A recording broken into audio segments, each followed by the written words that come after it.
was that law firms need to beef up their security as well. So those are some of the things that they're willing to adopt. And that's actually a very good point that I still had on my list, and I will give the opportunity to Bianca. But I'm very curious, related also in the collection of these data points and this information, if you divide per categories, and how are these legal tech companies investing and focus in the security of the tools themselves? So it's about investing. There are three big parties investing in legal technology as a venture. The biggest ones we see at the moment, but I still have to run the numbers. By the end of this year, in January, we're going to have an entire overview of what 2019 has brought us.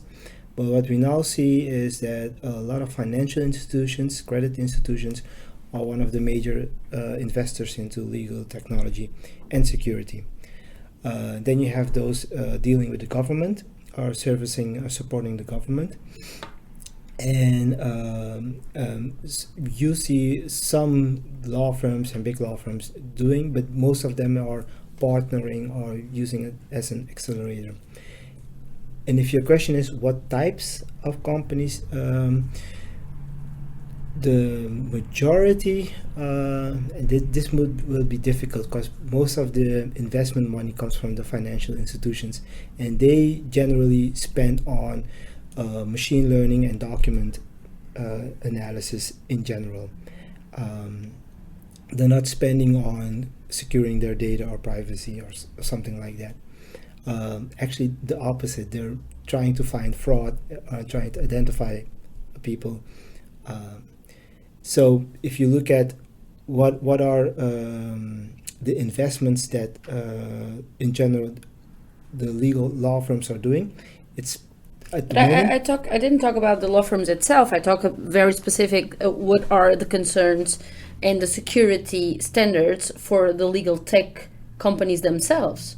Because we're talking about very sensitive data. Yes. And I'm always curious to know, especially because you know so well this field. Yeah. What is the concern in the development stage? And then in the maintenance of these tools on the security point of the information. And I raised this point in one of my articles as well.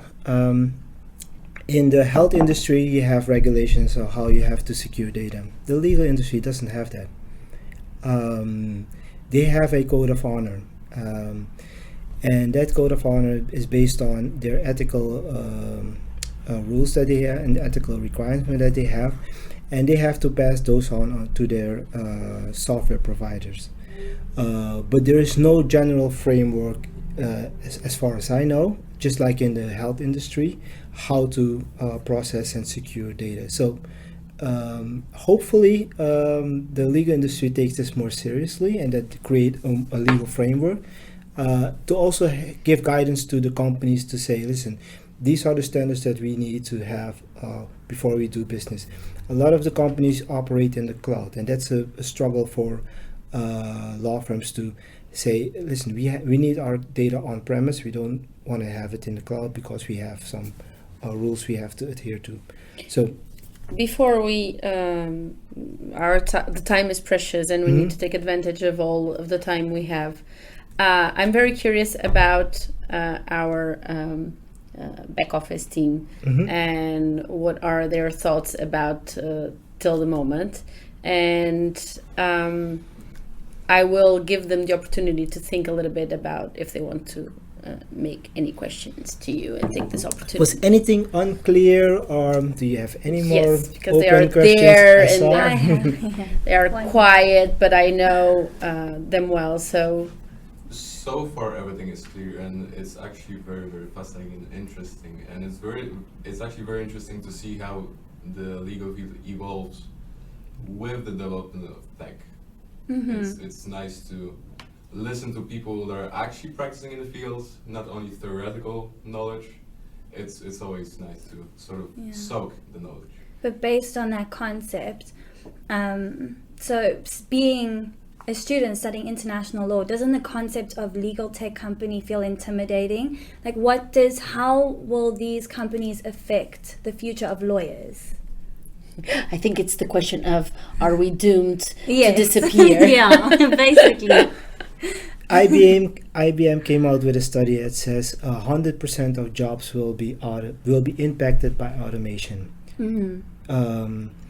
And what lawyers usually say is yes, but it cannot affect the quality that we provide.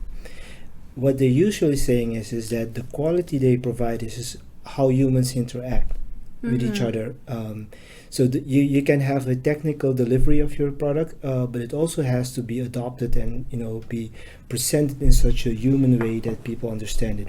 And I think that's the added value of what lawyers in the future will.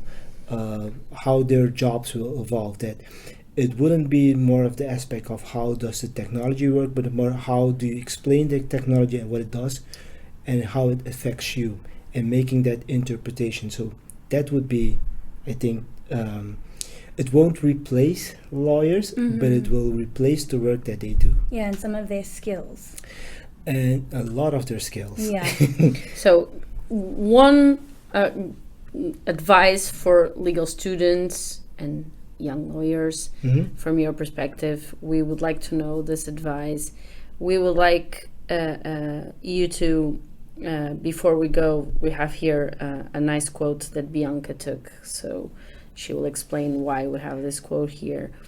And I would like to finalize with if we cannot perceive the future that is developing so fast, we can for sure at least try to vision what can be the reality for 2020. And I would like to know a little bit what are your personal view for the kind of impact that we have, but that will be the end.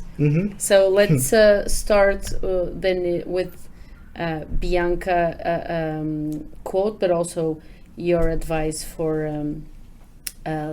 students that are now in the universities or the ones who just start their careers. What is your personal advice for them if they would be your children? Actually, my daughter wants to be a lawyer, and I'm trying to. But what I would say is, one is you can be an entrepreneur in the legal field. Better yet, there is a lot more money coming in. It used to be hard to get investment, especially at an early stage, but now it's getting easier. We have numbers to prove that. 38% increase of what they call seed investment in legal tech companies. So go ahead and try and start a company in the legal field.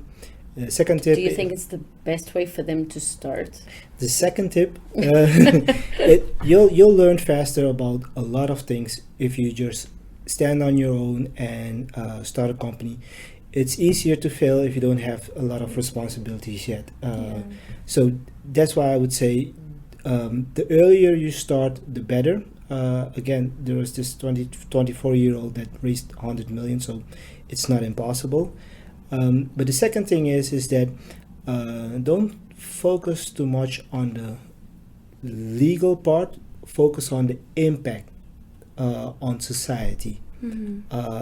So, for instance, the most one of the biggest legal technologies that I have ever seen, that is everywhere. The word is ambiguous, I think, is report abuse that you see on commenting systems. That initiates a legal process, and that's legal technology.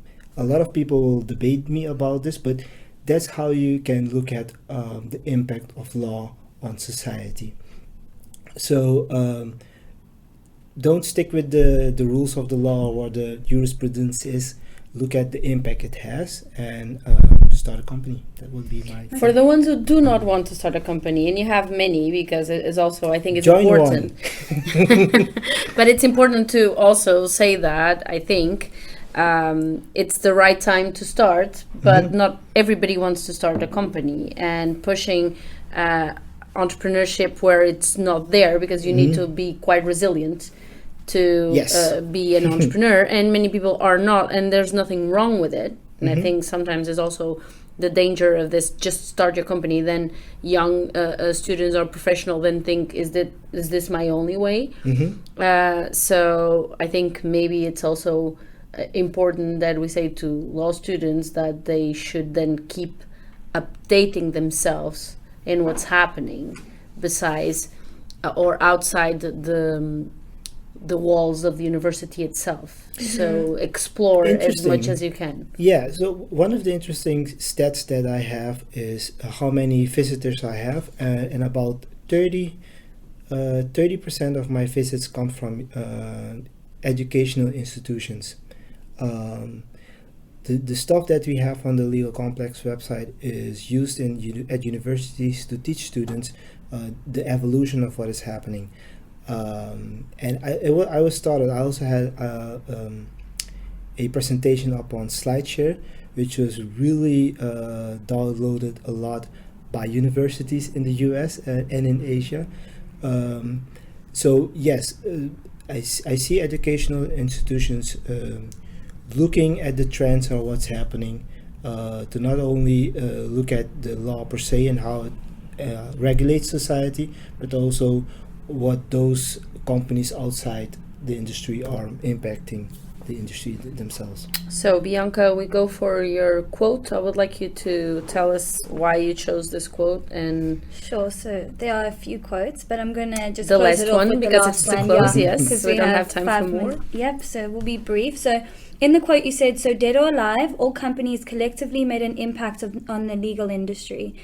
Even in their brief existence, they showed us all the different paths that can lead to a fair society. Therefore, we have to erect a museum where we can honor and learn from them. We are working on it. So what do you mean by we are working on it? At some point in the future, I won't commit to any deadlines, the entire data set will be put online.